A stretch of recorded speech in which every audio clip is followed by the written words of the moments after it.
Hello? How did you get this number? Don't you know he's listening? The 13. He's here.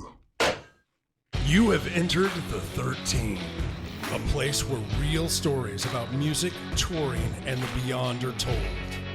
Music does something to us. We all experience it in our own way. It can affect our senses, transport us through time, and release emotions.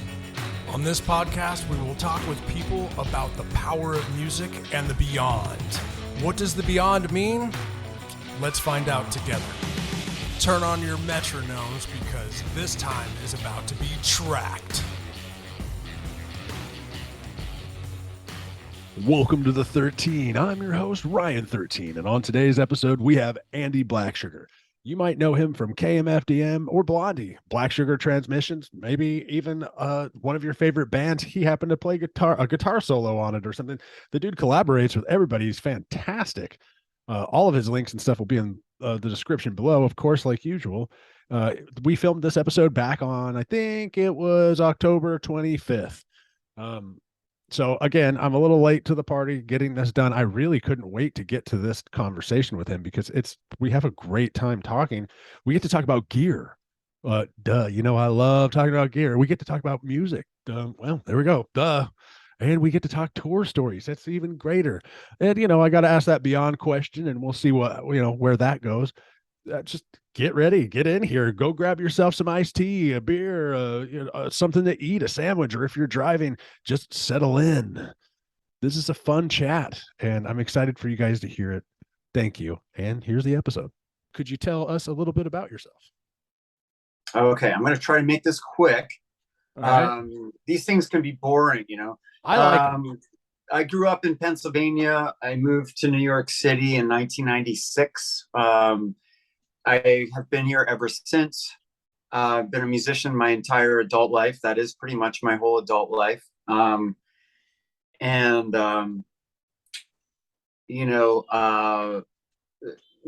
background is basically kind of suburban Philadelphia area, conservative parents, but nonetheless, pretty supportive. Yeah. Of my interest in playing an instrument.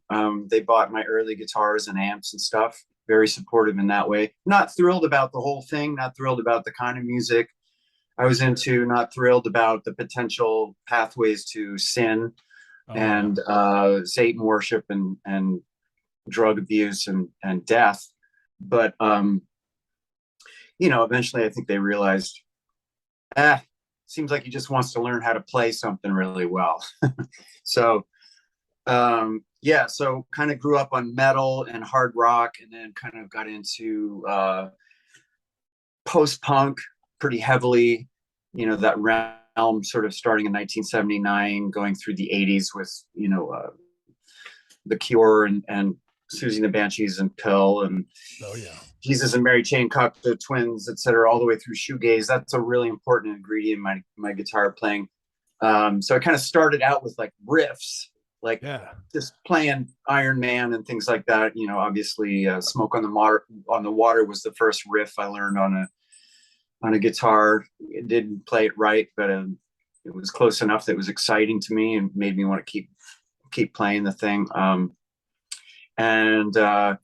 Like the riff thing from metal and hard rock mixed with, I quickly got a taste for the virtuoso stuff. I loved the whole Van Halen and post Van Halen world. But then, the post-punk thing is almost an anti-virtuoso ethos. There isn't really soloing. There isn't anything where it's ostentatious or flashy. It's all very kind of textural, but there is some amazing playing in there anyhow. I mean, all Robert Smith and Daniel Ash and John McGeoch and Johnny Marr and all those guys are really great guitar players that have ferocious rhythm hands, and very inventive with parts and sounds and creating a tapestry out of different parts. So it's not so much like the almighty riff like in Black Sabbath or Van Halen, where it's like there's one guitar playing the riff and that riff is the whole totality of everything. It's more like, if you listen to Fascination Street, it's a bunch of little intertwining riffs, guitars, keyboards. The bass riff, of course, is the elephant gun riff in that song, but all the guitar parts are these painterly little interweaving things. And that was just incredibly powerful for me.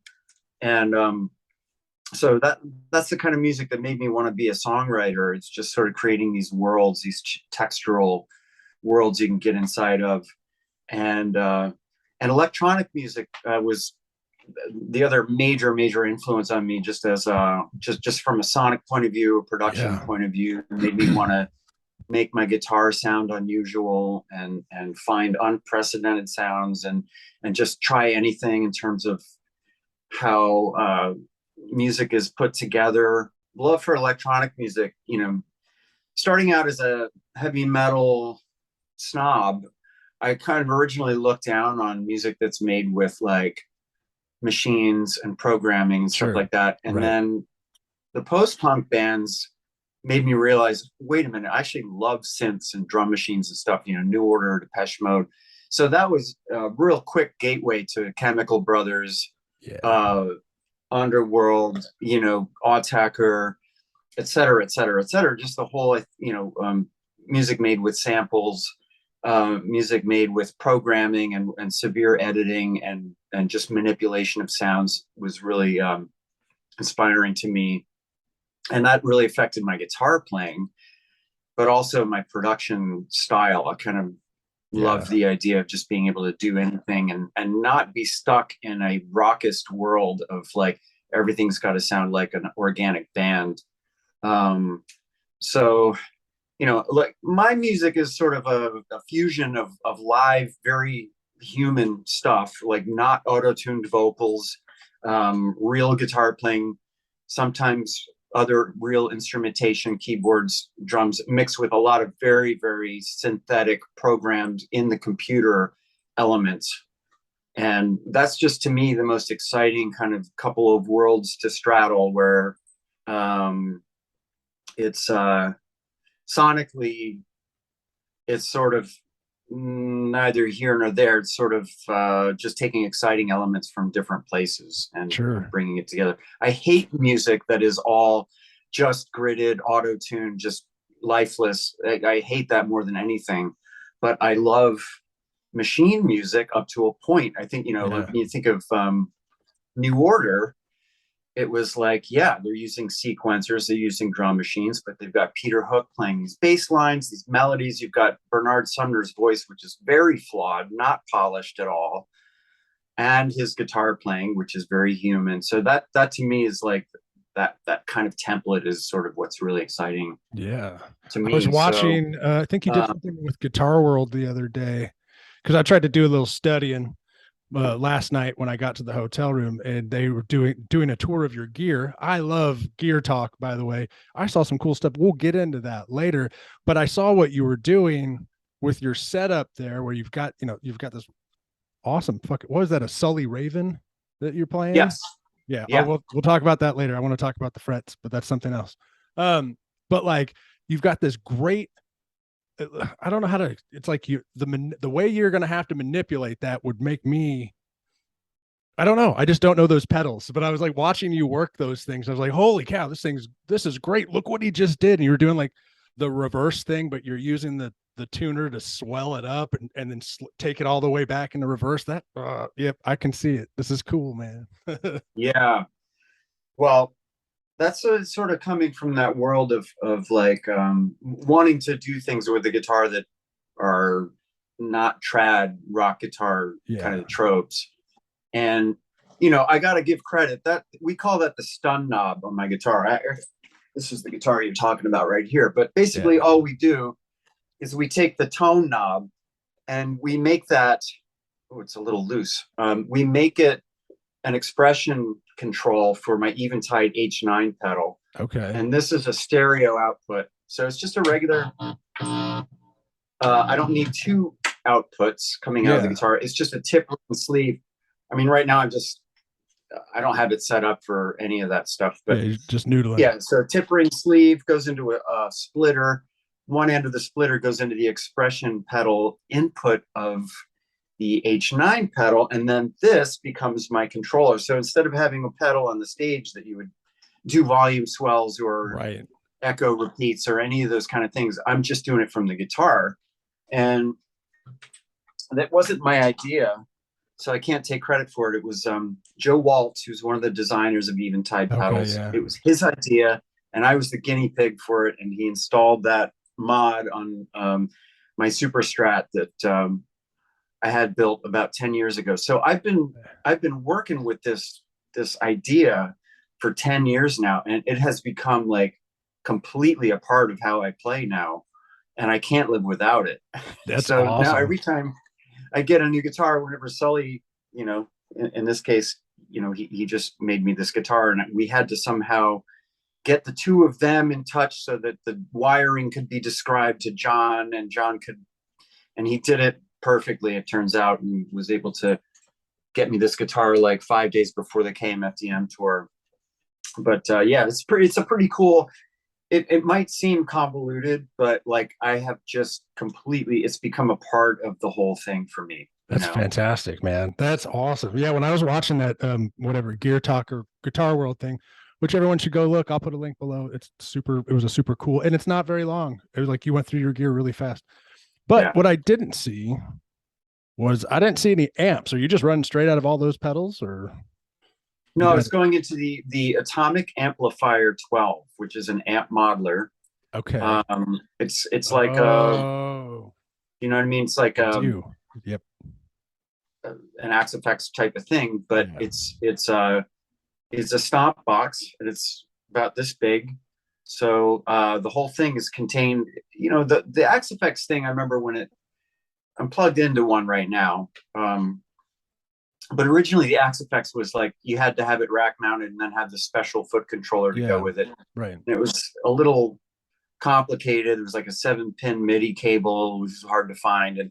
And what Atomic did was they kind of took the modeling of an Axe-Fx and just stuck it into this really sturdy thing that's self-contained, that's just on the floor. Okay.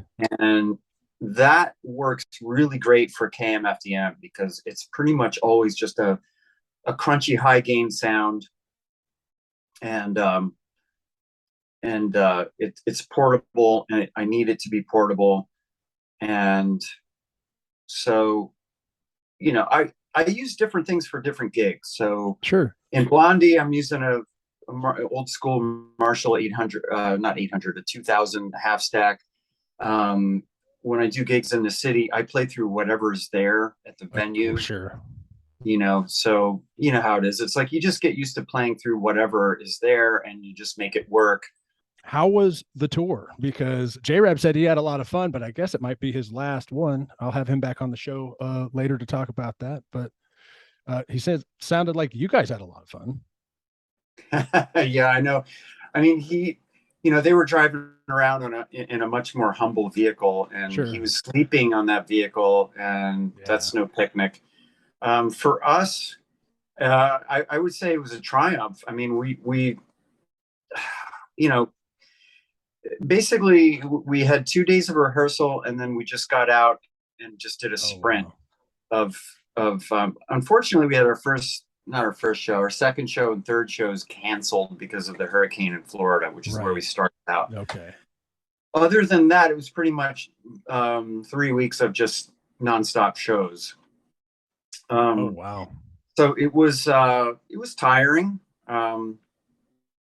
but I don't know, the KMFDM thing. That's always been the way they've rolled, and my first tour with them was the same way.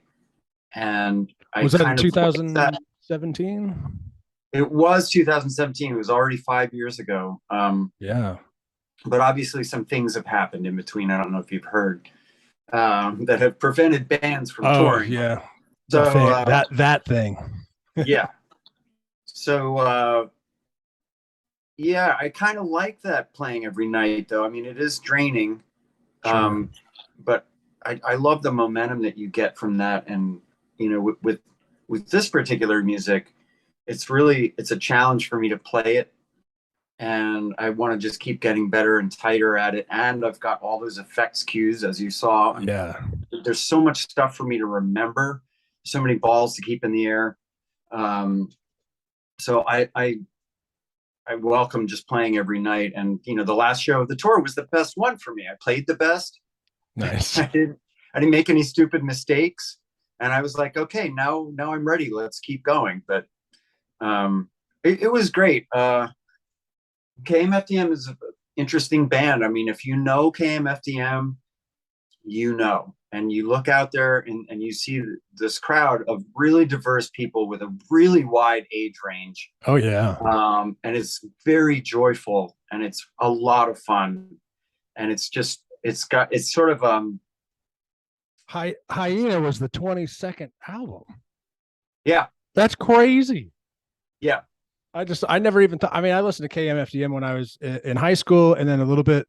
I guess I dropped off, and not on purpose. It just kind of I don't know what happened. I know what you mean. I started listening to Periphery or something, and right. Sometimes you just move on, especially if it's a band that is sort of like reliably making a new record every year or 2 years. After like a couple of decades, you might start taking them for granted and decide, I want to listen to something else now. I mean, Motorhead was like that. I did it with Slayer.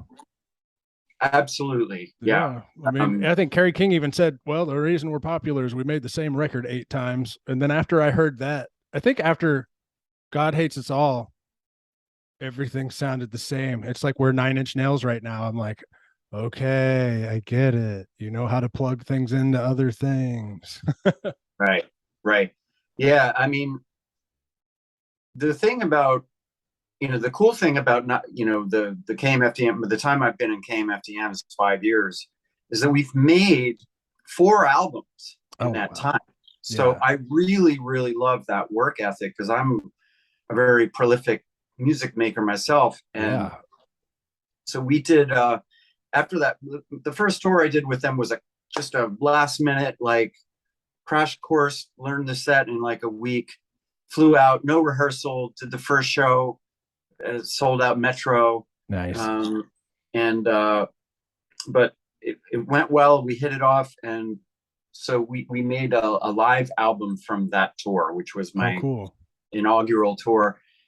And then we've made 2 studio albums and 1 remix album also in the last year. And the remix album, I contributed new guitar parts to that as well. So I've been very deeply involved in the creative process for the last 5 years. And I really value that, because a lot of musicians that play with bands are just kind of hired guns that show up, studio musicians. They're not part of the writing. Might not even be part of the studio aspect of it at all. Well, I think I need to dive back into KMFDM, because I started listening to Hyena today, and I hadn't before, because I didn't even know it was released. I figured something had happened, but because you guys were going on tour, and I guess I should have put 2. I've been working a lot. Forgive me, but I should have put 2 and 2 together and been like, there must be a new album out. But so I started listening to it, and all 41 and what is that, Rock and Roll Monster? I just immediately, it felt like KMFDM, but it also felt it felt very different in a really good way. And I want to get through. I haven't got through the rest of the record, but I'm going to. And I'm actually stoked now, because I didn't know you were on that much. I knew you joined the band in 2017, but I didn't. Besides that, I wasn't sure like how much you were able to contribute to everything. So now I'm excited, because I was watching you shred on YouTube last night, dude. I was like, holy crap, this dude's badass. Well, I mean, the thing is that we just toured 2 albums, because the 2 studio albums that I just played on came out in the last 5 years when there was no touring. So it was Paradise and Hyena. So we played in our set, we played 9 songs from those 2 albums. So it's a pretty heavy amount of new stuff. But yeah, I mean, Sasha immediately brought me in as he wanted me to be a heavy contributor. He likes that. He likes collaborating, and KMFDM's always been a big tent kind of thing with a lot of guest musicians, and Sure. and that keeps it colorful and fun. I.e. or E.g. I should say, Rock and Roll Monster with Ocelot rapping on it. Oh yeah. And we've got a couple other guest vocalists on Hyena. It's fun. It's like a industrial rock Zappa, or it's like Queens of the Stone Age. Okay, like Queens sure. of the Stone Age is kind of Josh, but then he brings in all these contributors that make it interesting. Have you watched that documentary where they're like all out in that studio out? I don't even know where it's like somewhere out in the desert. Yeah, I need to rewatch that because that was so cool. They do some cool stuff out there, man. Yeah, I mean, it's just like a laboratory for creativity. Without Wi-Fi, I would guess. Yeah, which is probably, good. Probably nothing out there. Yeah, it probably is good, man. This stuff gets these things get distractive.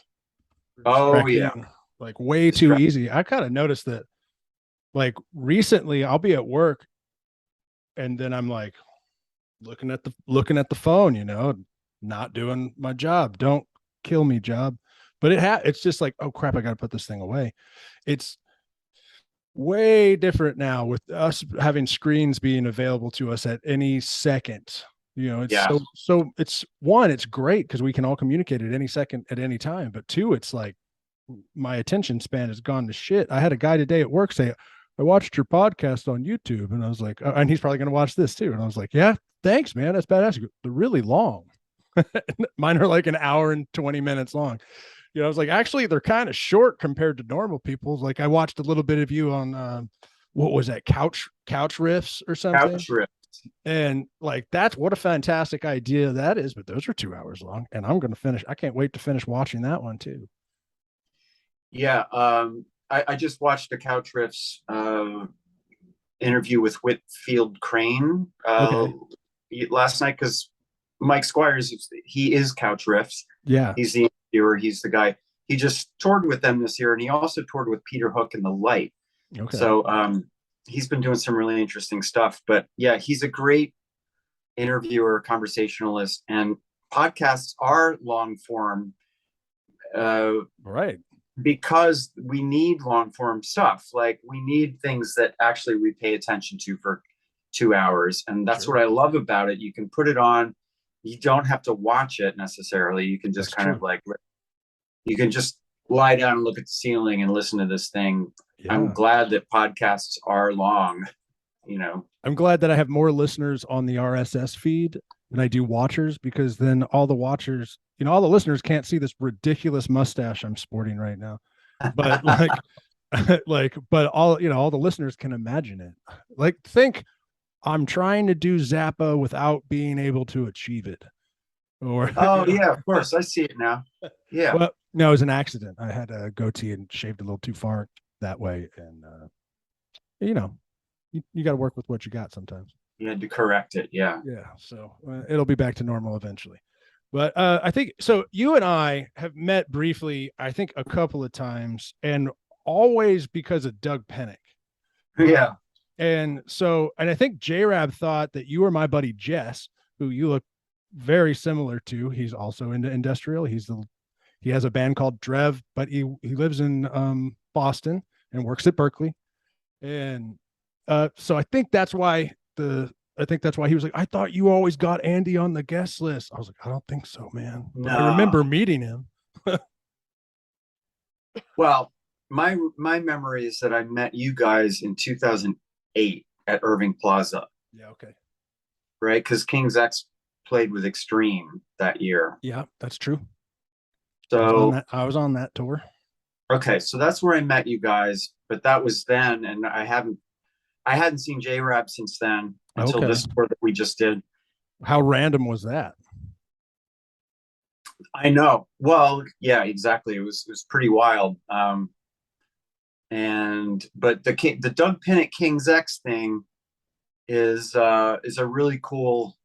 It's a really cool way to know other musicians, because that they know how great King's X is, and there's just like they're the musicians. Yeah. I mean, they're one of my favorite bands. I've definitely seen them more than any other band. Well, me too. Just Sure. pure, Yeah. Doug's tech. Occupational hazard. Right. Yeah. But yeah, so I knew Jerry first. I mean, Okay. I met those guys just being at their shows, being a fanboy. I had chats with Jerry and with Doug. They were always so approachable and easy to chat with. And Jerry, he lives in Red Bank, New Jersey. Yeah. And many years ago, he and his girlfriend at the time, who's his wife now, Julie, they and some of their friends and family would come up and see my band play. Oh, So I cool. started seeing Jerry in the audience at my show, and I'm like, "What are you doing here?" So he was a fan, and so we had some other friends. There was another band called Bully. I was really good friends with them. We were all King's X fans. So when Jerry wanted to do some solo shows, he basically roped us all in as his live band. Nice.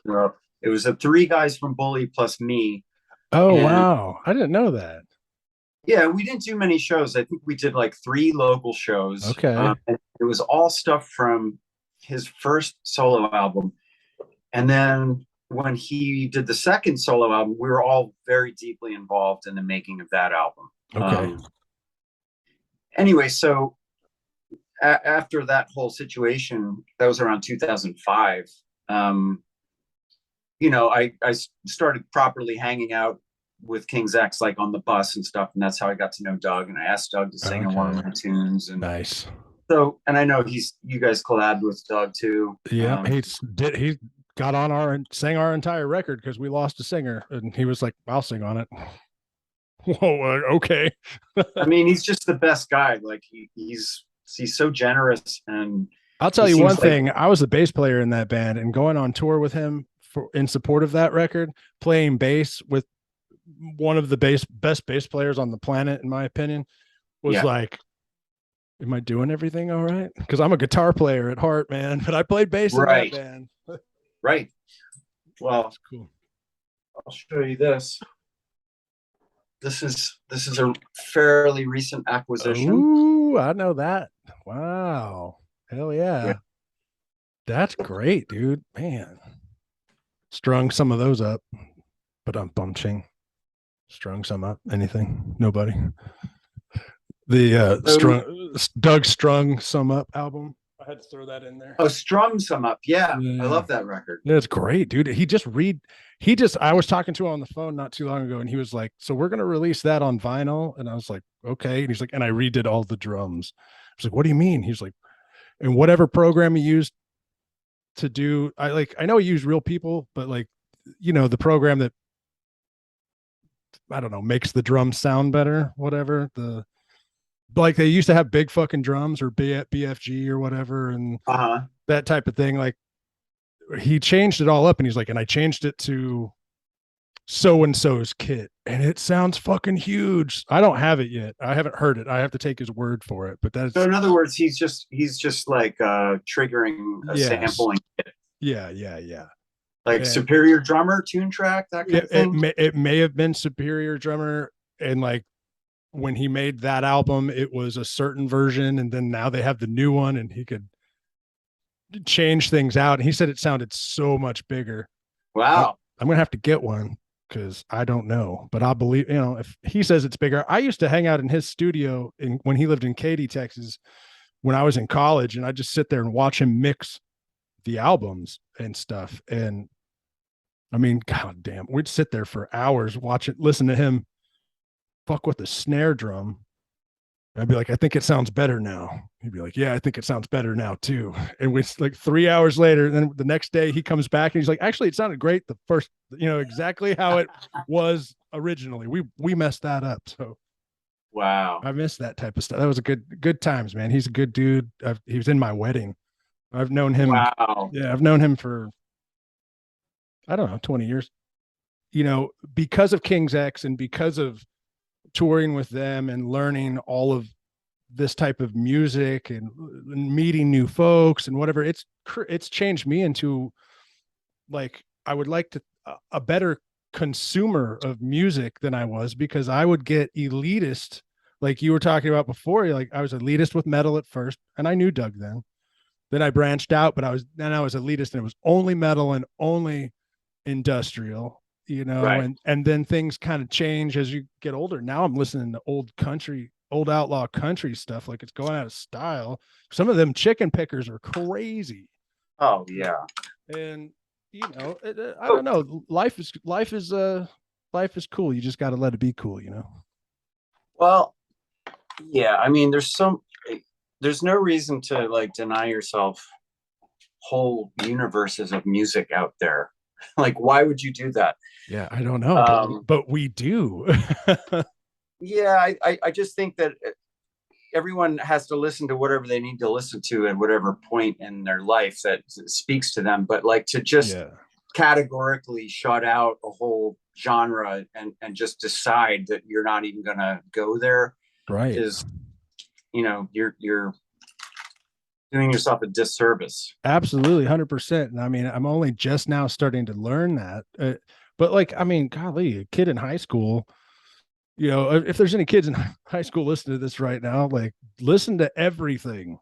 It's okay. You can keep wearing your metal t-shirts, but like, listen to everything. Don't let them call you a poser. Like, I think that people need to be brought in a way that's really exciting. Like the tribal thing is because everyone, like when they're teenagers, whatever, they have to have their identity. And sure, if you're just listening to everything, well, then what's your identity? I have to have a team, and I have to be, it just gives you an identikit. It gives you like a look. Okay. It gives you a group of people that you can hang out with, that you agree on, your favorite bands and all that. But there's no telling a 15-year-old to just like, hey, listen to everything, man. Like, because it's not what they need. What they need is and I think that's changed a lot. Like, I think that because everybody has access to the whole history of recorded music, well, that's true, that people don't really care so much about just that tribal crap anymore. The kids that I know, like, I teach guitar lessons, and I do have kids that are, they don't really care about genres. Okay. One thing that is surprising though is that all of them are into classic rock and stuff that was made way before they were born, which is fascinating to me. I don't know. I sort of wish they had. I wish they could have their own new music that's just for them, and they could go through that whole thing of just rejecting their parents' music, because I don't know, that's a really potent thing to have as a teenager, your own thing that is happening right now, that's for you. But hey, as long as there's an interest in music, that's the important thing. And I'm I'll have a 10 or 11-year-old that wants to learn how to play AC/DC tunes. It's just bizarre to me. Like, I mean, you got to learn the fundamentals too, man. I mean, get down to it. When I started learning, I had to go to a guitar teacher, to shout out to Chad Ibeson. And I think I was 15 years old, and he just said, all right, I can sit here and teach you chords, and I'll go over that with you. But what do you want to learn? And I was like, I want to learn how to play One by Metallica. He was like, okay. And he set out on that. I had no idea how to play the guitar. I mean, it was fine because that beginning riff's easy as shit, but like, not to a new kid, not to a kid who's not inclined to necessarily pick it up, because I was not. I do not believe, obviously, that's why I'm not doing music now, is because, I was just kind of okay at it. But like, that, I mean, I'll never forget. And so this must be a good feeling for you. I've taught a couple of kids just the beginning stuff, but like, when you see the light turn on and they're like, holy, and it's because you taught them a piece of their favorite song or whatever they wanted to play. and then later when you go into fundamentals and stuff after they actually understand. I don't know how you teach, so I'm not. Yeah. But like, then once then they start seeing this stuff click, and then the puzzle pieces are starting to be put together, and then you can start talking to I mean, that's got to be a really cool feeling. I've only ever done that with a couple kids, and we didn't get very far. Yeah, I mean, I know that, like, because I did take some early guitar lessons, and it didn't really work for me because the guy didn't really relate to the kind of music I wanted to play, and he's trying to teach me sight reading, and that just made no sense to me whatsoever, because I could listen to songs and figure them out up to a point. Yeah. So I was like, why do I need to introduce this whole other step where I have to learn this weird arcane like type of notation in order to learn notes that I can just hear and find directly? Like so okay, these are the circle of fifths. Now. Yeah, exactly. Like, exactly. What the fuck are you talking about? Yeah, it's just sort of like, how does this relate to me? Like, I just want to learn how to play this song that I really like. Yeah. So yeah, I mean, the way I do it is keep it centered around songs that the kids want to learn, and drop the knowledge around it. So like, and it doesn't matter whether they remember it or not, but this song's in the key of E. This is why. And I'll just give them a little bit, but the important thing is they're learning it and they're starting to see how these systems work. And it's not super important that you know the theory and all that stuff, because I didn't learn that stuff until later. But I just try to drop it around the meat of the lesson, which is like, let's learn these songs. This is how you play them. This is the kind of vibe you want. This is like, you teach them technique, palm muting, and like arpeggios and glissandos, and those things that make a riff really like pop. And then you gently tell them that this happens to be in the key of A minor. And this is an A minor chord, and this is a G chord, and that's Ain't Talking About Love. So you got like two chords. It's in the key of A minor. And the rest of it is just learning the technique to make it pop, and give it the attitude that it needs. So that's the thing about like rock guitar, is there's so much of it can't be written down. It's the sound, it's the attitude, it's like the intention of it, and the aggression or the non-aggression or whatever. It's just stuff that can't be really communicated on standard notation. Or even in tab. Like, I mean, like, I remember buying, again, Metallica was like my favorite band when I was in junior high. I still like them, but like, I bought all the song books. You'd go to like Guitar Center or whatever, and they had that whole section where you could buy the entire album of tab, and I would sit there and take it home, and I'd learn all the songs. And I'd be like, why doesn't Harvester of Sorrow sound the way it sounds on the record? Well, I had to learn. I wasn't palm muting in certain places correctly. I wasn't phrasing things certain right. And like that book may have told you about it, but as a junior high kid, you kind of skipping past all that. I just need to know my fingers go dan dan dan dan dan dan. I mean, when you think about like how much notation is needed to tell you not only the notes, but all the techniques that are required. Right. Like when they say a picture tells 1,000 words, it's the same thing with a piece of music. You listen to it and all the information is right there. You go, oh, that's how it's supposed to sound. Now I need to just make my hands sort of, do that. And I don't know, for me, all those kind of techniques, muting and all that stuff just came naturally from just having the guitar in my hands. At some point I realized it made that cool sound when I rested my hands, my left hand in this case, my picking hand on the strings, and I got that chunky sound. Like, oh, that's how that happens, Right. So I don't know. It's it's weird being a teenage musician, because it's like you're impatient, but you also have like so much overflowing enthusiasm for it. Like, absolutely, you want to just get great and learn your favorite things, even though they're way out of your reach. And Oh, So you're not patient. You're not taking the steps that, the logical set of steps that would lead you to playing one or whatever. yeah. Um, but that's eventually you learn like the discipline later, I guess, after this just really messy, impatient, early time. I think so. The first thing I talked to my guitar teacher about was after one, I was like, all right, now I want to learn how to play Slayer. And he was like, okay, hold on. Like we're not going straight to Slayer. You're going to wait. We'll play one and we'll play Inner Sandman, but we're going to hold off for a little bit. And, years went by and I started teaching myself after I had another guitar teacher, Adam Flint. What's up, buddy? And, I started, and Adam Flint was very much more into the musical side of things and had a whiteboard and would like write things out on the whiteboard for me to read and tell me. He'd still teach me all my favorite songs, but he'd be showing me like, hey, this is what this is in, and this is what, and he got really theoretical with stuff, which actually kind of worked out as I went into college and had to take music theory and all that other. It helped me set up to realize that I was going to go on tour with King's X and never come back to college. But that's a different thing that happened. But I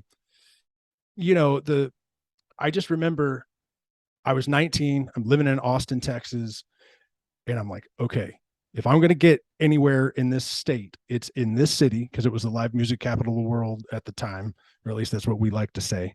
And I was like, this is the place. This is where I'm going to meet the bands. This is where I'm going to do things. And it turned out to be where we recorded Razor 13 stuff and all that other crap later on. But I made myself a magazine, and it was a weekly magazine. I called it the Rockstar because I had that much, 19-year-old gusto that this was going to be the steps I had to take, the things I had to learn to get into a band that was professional. And and it was a bunch of like just forcing myself to learn scales and learn chords I couldn't make my fingers do, Right. and it was so much fun. And then it did lead to other bands and other opportunities. And I do think that you're right. Like starting out at 9, 10, 11, 12, 13, 14, 15 years old, you just want to know everything right now. And that might be a reason why people stop, because you're like, I don't know everything. Yeah. So how do you combat, or do you have to combat that when you're with your younger students? Like, well, hey man, let's learn this little riff, and you might not know the whole song today, but next week we'll teach you the second half. And then they come back unpracticed, don't know the song. Yeah. I think most of them they get it. I guess if a student just drifts away and doesn't re-sign up for another batch of lessons, then they've just lost interest or patience or whatever. Yeah, it's weird because like everyone's got a different amount of like natural aptitude for it. And if you have a lot of musical aptitude, then it's just like, all you need is you need to water that tree a little bit, and it just like explodes. Nice. And if you have a very little amount of natural talent, then you have to work a lot harder. So some people are really, really enthusiastic and not that talented, but they get places because they're just so excited about it. And they're not like thrown off the trail because it's hard or it's frustrating, whatever. They just work harder. So there's just all these different degrees of those two things, Yeah, absolutely. I got a whole list of things I wrote down last night that I haven't not even really talked about, and I think I'm going to get to them now, if you're cool with it. One is your Patreon, because I watched you make a video about your Patreon, and I was like, me and this guy are going to be friends, because it was hilarious. Like you're like, for just 0.3 cents a day, you'll get shirt of the day. And I was like, oh, we have the same personality, or at least the same sense of humor. Yeah. So let's talk about your Patreon. You've got different tiers. Is that still a thing? Yeah. So like I could send you $200 and you'll write me a song and I can do whatever I want with it. Yeah.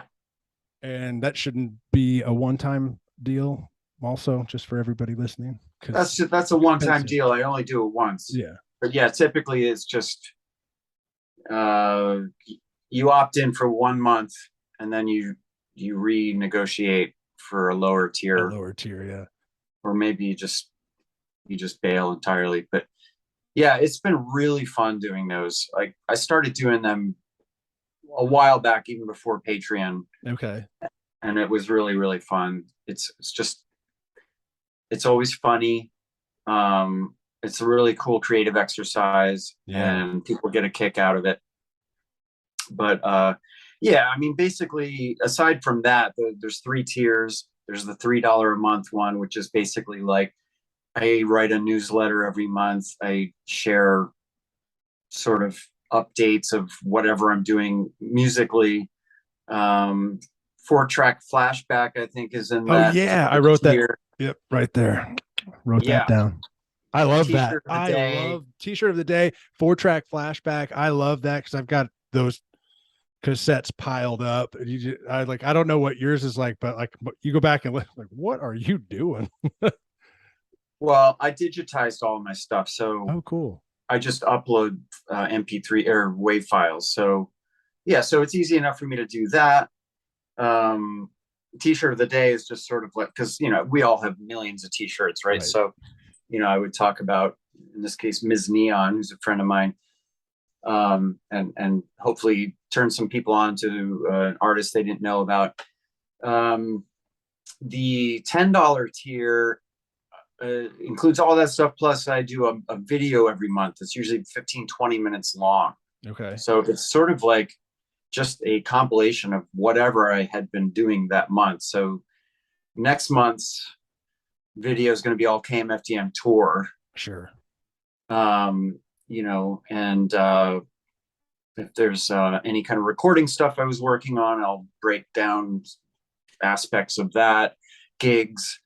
It's just open. It's really freeform and creative, and I kind of make them arty, and I always have like sort of environmental shots of wherever I am at the given time, and you can see the seasons changing and all that. Yeah. New York City, and shots from the subway and stuff like that. And then the top tier, aside from the $200 I'll write a song for you one, is the $30 a month, and that includes everything I just said, plus a completely new exclusive new song every month.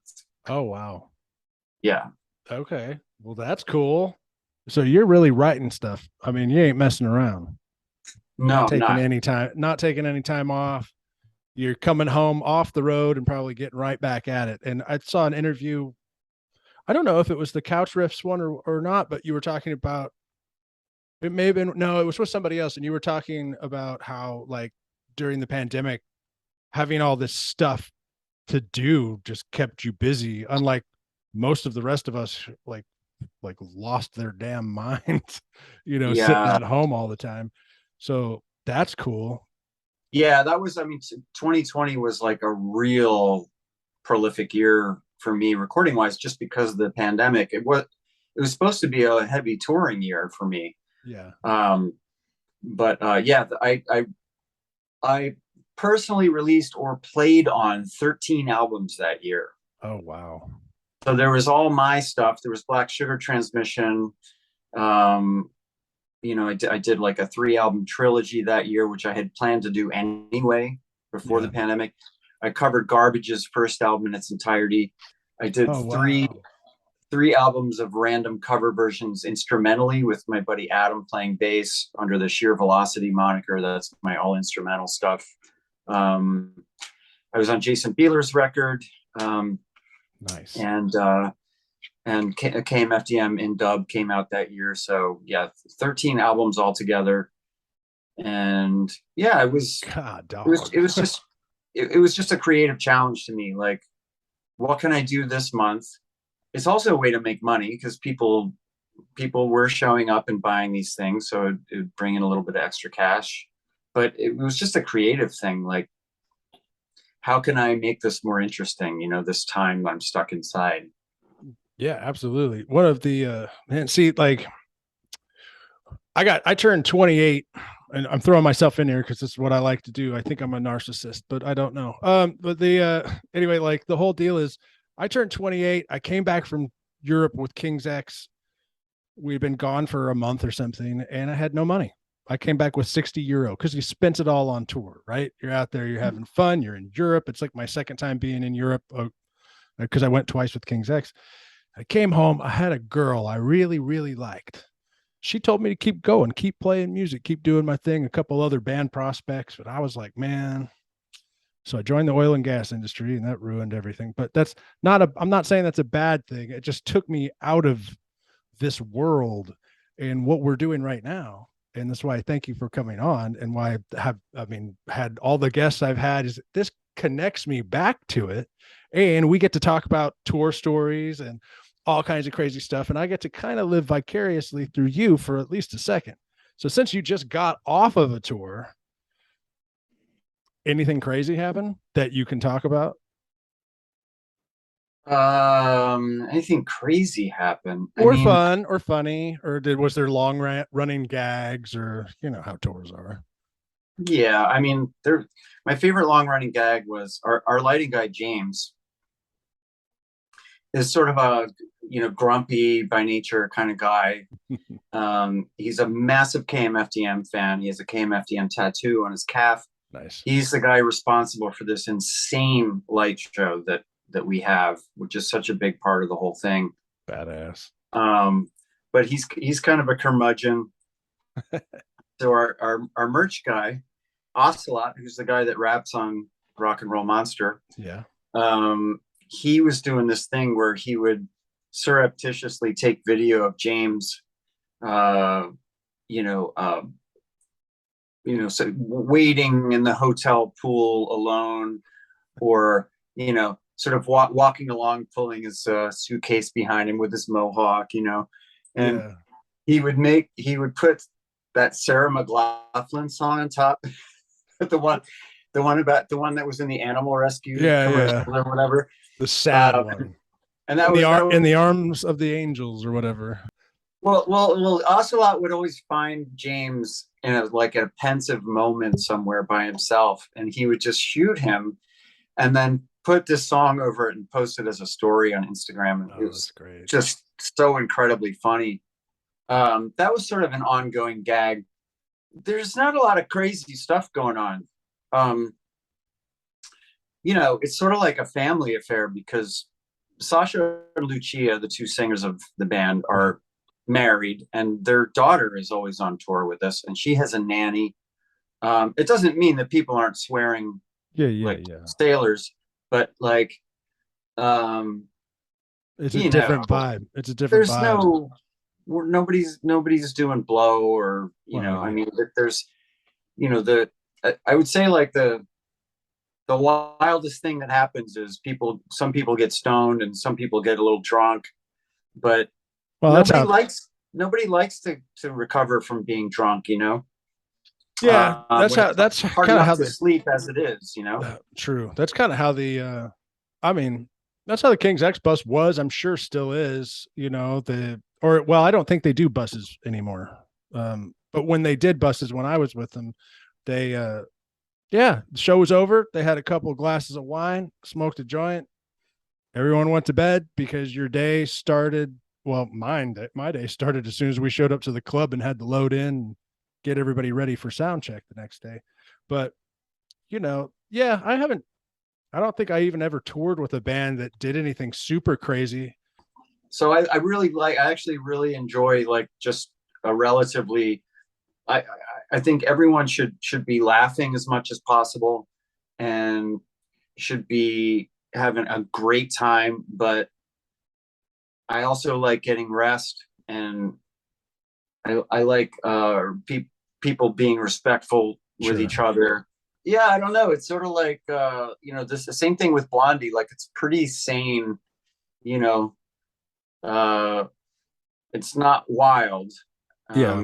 Everybody has a really good time, but my favorite memory from all the Blondie runs that we did this year was we were in the UK and we were on one of these stupid buses where it's a double decker. Yep. Oh yeah. It's not, you can't stand up all the way in either level. And so, but it does allow for people to sort of spread out and go to different places and just do their own thing after this. So people would generally do that on the bus, and we wouldn't sleep on the bus per se. We just kind of like drive to a hotel. Was your double decker like the ones that had, so like the kitchenette and bathroom and whatever were downstairs, the driver was downstairs? The thing I called, well, we called on the King's X tour the AIDS box, because they didn't have a refrigerator. It was just like a fucking nasty. It was not the box wasn't nasty at first, but we put all our food in it and there was no way to keep it cold, and it all got ruined, and we started putting gaff tape around it to keep it shut because it was smelled. Then you go up the stairs, then there's a back lounge this way, bunks are this way, and then kind of a front lounge thing over the driver. Yeah. That's pretty much it. I mean, this was a brand new bus, so the refrigerator situation was a lot better than what you're describing, but it wasn't like a proper refrigerator, but so people would generally just go do their own things and just disappear into their phones. But one night we all sat there, the whole band, and watched The Hangover 2. Oh, nice. And it was just like, it's just the kind of movie that everybody can just laugh at. And, absolutely. Yeah. And just unwind after the show kind of thing. That's great. But I don't know. For me, the highlights are just the shows and just the in jokes and just to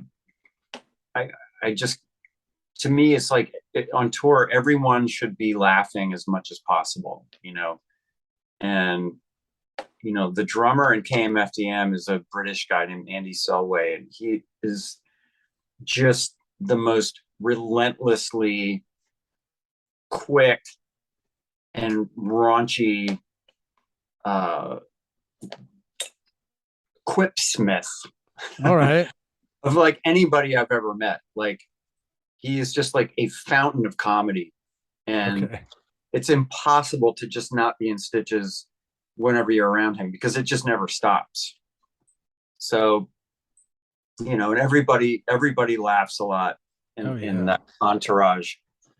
One of the people's laughs I love the most is Jerry Gaskell's, and my buddy Al Shire has hit down to a key. Like, he's got it down pat. It's when Jerry's had 2 or 3 glasses of wine. I don't know if Jerry even still drinks anymore, but Jerry 10 years ago. And I mean, I'm not going to do it, but Al can do it really well. And it's infectious because when Jerry starts laughing, you want to laugh too, even if you don't think what he's laughing at is funny.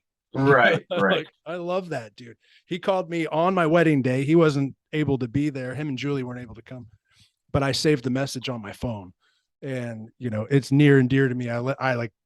I go through and delete all these, all the messages, and there's like 4 or 5 saved on my phone that'll never be deleted. And that's one of them, because he's just a freaking sweetheart, and Julie's a sweetheart too. And, Ty's a great guy. All those guys are good, and they all like to laugh. And I think laughing on tour is a perfect thing to say, man. I think that's great. Yeah. Because, like I said, it can get really grim. Okay.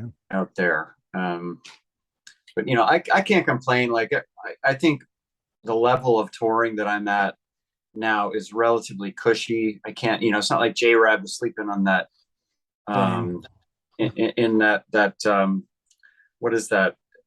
Is that a splitter van? It might Sprinter, yeah, whatever. A Sprinter, yeah. Oh man, yeah, that would suck.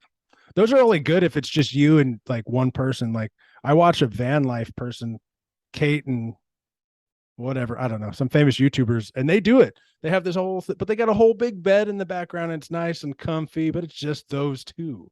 Fitting a whole band in there seems a little daunting. Right. Yeah.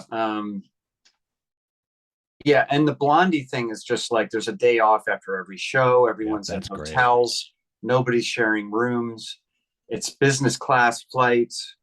You know, it's cushy. There's catering. Yeah, that's Um, nice. it's like, you know, there's no complaining about that kind of tour. You know.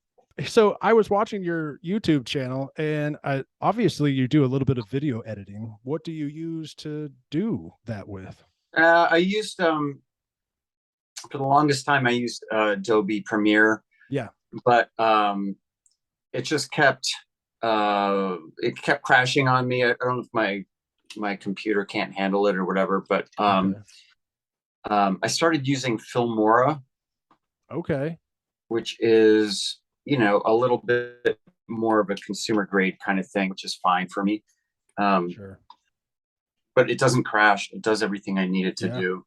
I'm not making a movie or anything. I just need to put the stuff together and make it look decent. I'm gonna write that down But because I've been kind of jumping around trying to find new stuff for me too. Because I have another YouTube channel where I do that dumb stuff that everybody does, like eat the hottest pepper on the planet or whatever, and videotape me dying. I think it's fun, but but sometimes you need to.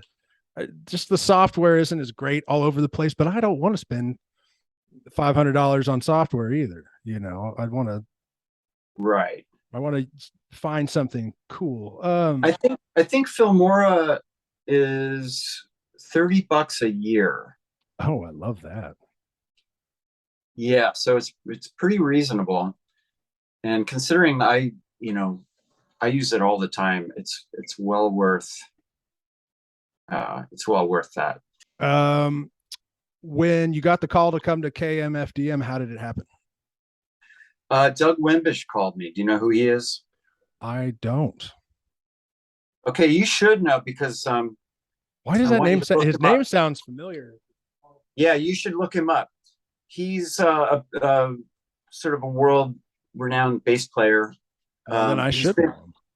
He's been in Living Color since the 90s. Oh, never mind. I know who you're talking about. But he played with Mick Jagger and Jeff Beck and Lauryn Hill and everybody under the sun. He was on all the really hip hop stuff from New York City, Sugar Hill Gang, Curtis Blow, all that kind of stuff. Grandmaster Flash. Yeah, I know who you're talking about. I got so he's old friends with Sasha from KMFDM. Okay. So when KMFDM really needed a US based guitar player on short notice, Sasha called Doug. Doug asked Vernon Reed from Living Color, who's a good friend of mine. Vernon gave my phone number, and then next thing I know, I'm on the phone with Doug and Sasha, and we're talking about making this tour happen, and I agreed to do it. And like I said, I had a week to learn the songs. Had to cancel like 6 shows in New York for that month or whatever, but that was it. It was really a weird mix of serendipity and also I would happen to be a big fan of KMFDM already, so I kind of knew at least the kind of world that I was going to be stepping into, and so that was how I got the KMFDM gig. I love that. That's great. Do you know the dudes in 24/7 Spies? Yeah. Well, I know Jimmy. Yeah, I know Jimmy. Everybody knows Jimmy. Yeah. I love that guy. He's so nice. He is really nice. I just saw him at the King's X show a couple months ago. Oh, okay. Right on. Yeah. He's so cool. What inspired This Is Crazy Town? I can hear the influences in that, by the way. Like I that's what I wrote next to it. I can hear the influences. I don't remember what I thought those were, but I don't remember what inspired the music. I just remember like I wrote a ton of musical ideas for those albums, you know, for like a year. Yeah. So I just stockpiled. So I don't remember what inspired any musical idea. I think the lyrical inspiration, once I started writing, it sort of ended up being about just how we're so addicted to and reliant on technology and how much we take it for granted and how quickly it becomes obsolescent. What's the word? The planned obsolescence of technology, Yes. and how quickly it gets thrown into the garbage heap, and we move on to the next thing. And we're what's the one line? I think the lyrics or something along the lines of like shining high on the marquee and forgotten instantly. Sort of like this. Everyone's excited about the new version of the iPhone, and then once we get it, it's like we're just mad that it doesn't work even faster than it does, and then it you know, some small minor inconvenience. It's just like about the world of hyper convenience and Yeah. how Wow. bad that is. I worked with this company called Cutco. They sold knives, and it was one of their things that they got these college students. I think they still do. And you get college students and you'd say, here's the spiel. You're going to sell these knives to families, like $800 knife sets for your kitchen. I was pretty good at it, by the way. But one of the things they asked you to say was, most knives are made with planned obsolescence. And I never forgot it. And it's been stuck in my brain ever since. And so in the knife world, what is planned obsolescence? The handle comes off. Yeah, the handle comes off. They never stay sharp. They get to a point where like you can't even keep sharpening them anymore. That was their whole I see. spiel. So yeah, and if you can't bought even sharpen them yourself. Yeah, and if you bought Cutco, one, they were guaranteed for life, which was kind of a lie and why I quit. Sorry, Cutco. But like, it was like you would go and say, hey, look, this is the homemaker set. It's $800, but you'll never have to buy another set in your life. And I was selling these things, and I'm like 20 years old, like, fuck yeah, I'm doing great. This is fantastic. And then I start getting people calling me back, customers, like, dude, I've had it for 3 months and it's already dull. I thought you said they never dulled, and if they did, you'd replace them. Well, I tried going through Cutco and they're not going to replace it, blah, blah, blah. Anyway, I got out of sales. Sales was not for me. But all right, cool. So dude, I'd love to have you back on again one day if you ever would love to. If not, that's cool too. But I love to end these things with what we call the beyond. Like I said in the welcome letter, Doug Pennick talked about being abducted by aliens, so we could talk about anything crazy. Billy Sheehan talked about orbs. You ever seen a UFO? Have you ever seen Bigfoot? You ever seen a ghost?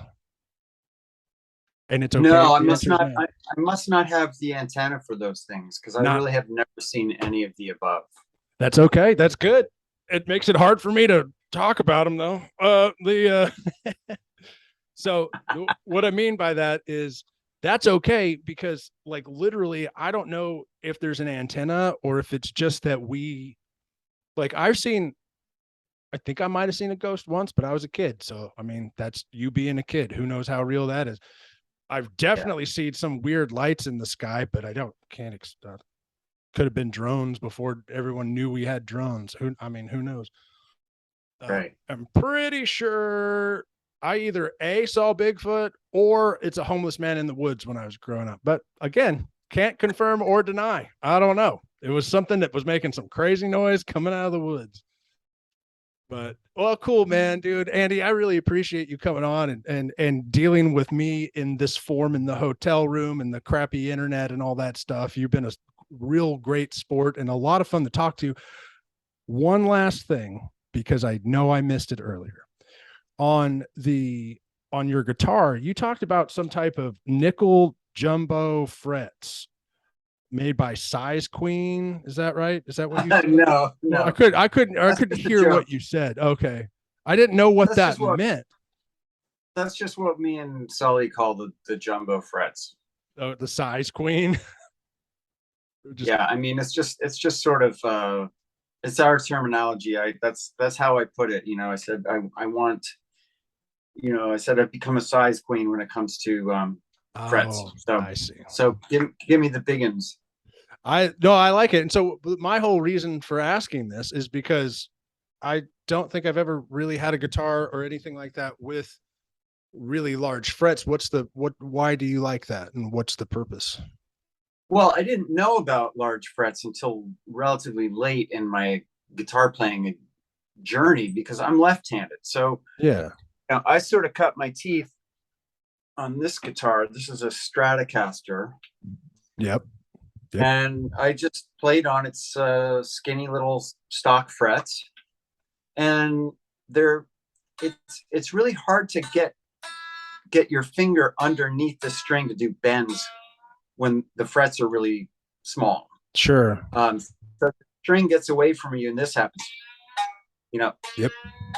Oh, I do. Very Whereas, well. when I came across a guitar that had large frets, I was like, oh, now I get it. Okay. Now I can actually get a grip on a note that's all the way at the bottom of the neck. Yeah. And so Wow. Okay. it makes things easier, and I'm kind of into that. I'm into that too. That's the main thing, is for bending ease. Right on, man. You have anything you want to tell my very small but sometimes large, it depends on who's on it, audience, before you go? I would just say, if you're still here listening, thank you, and thank you, Ryan, for chatting with me. Thank you, Andy. This has been a blast. I think it's only Tuesday. Is it Tuesday? No, is it Wednesday? Tuesday, whatever. It's a day of the week. Tuesday.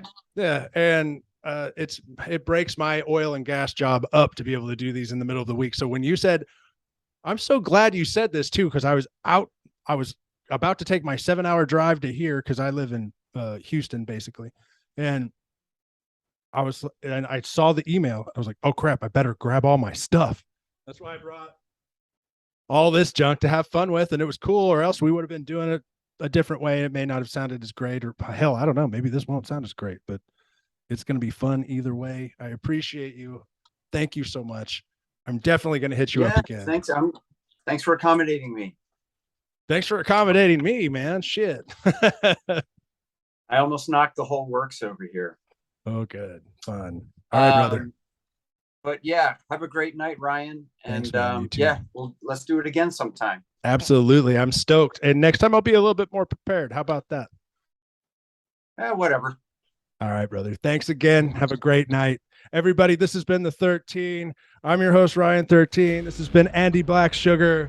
We'll see you I'll see you on the next one, and he'll come back eventually. Later.